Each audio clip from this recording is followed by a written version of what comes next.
Hello everyone, সেদিন আমি আর বোন গিয়েছিলাম ফুচকা খেতে। প্রায় 6 থেকে 7 মাস হয়ে গেছিলো আমি ফুচকা খাইনি, তাই প্রচণ্ড ক্রেভিং হচ্ছিলো। প্রথমে জল ফুচকা খেয়ে নিলাম, আর এই কাকু দই ফুচকাটা অসাধারণ, তাই 1 প্লেট দই ফুচকাও নিলাম। তারপরে আবার কিছু ফুচকা নিয়ে চলে এলাম ছোট কাকা বাড়িতে, কারণ মা জুনিয়রকে নিয়ে গেছিলো ছোট কাকা বাড়িতে। তার 2 দিন আগেই ছিল বনির বার্থডে, তো বনির বার্থডেতে যা যা গিফট পেয়েছে সেগুলো আমাদের দেখানোর জন্য সবাইকে ডেকেছিল।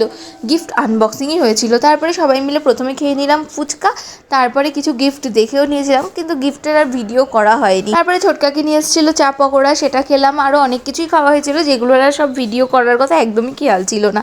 তারপরে বাড়িতে চলে এলে আমি একটু চাউমিন করে নিয়েছিলাম, কারণ বাড়িতে বোন করেছিল ড্রাই চিলি চিকেন, তাই আমার খুব ক্রেভিং হচ্ছিল সেটাও যে ড্রাই চিলি চিকেন দিয়ে একটু চাউমিন খাবো। ইচ্ছে ছিল নন স্পাইসি একদম লাইট চাউমিন বানাবো, যেটা দিয়ে ড্রাই চিলি চিকেন বেশ ভালো লাগবে, কিন্তু বোনকে একটু সয়া সস দিতে বলাতে ও টমেটো সস সয়া সস দুটো একবারে দিয়ে দিয়েছে, আর অনেকটা পরিমাণে দিয়ে দিয়েছিল। এটাও খেতে খুব একটা খারাপ হয়নি। তো সারাদিনের মধ্যে ছোট্ট কিছু ক্যাপচার তোমাদের সাথে শেয়ার করলাম। ভিডিও ভালো লাগলে লাইক করে দিও। তো চলো এখনকার মতো টাটা।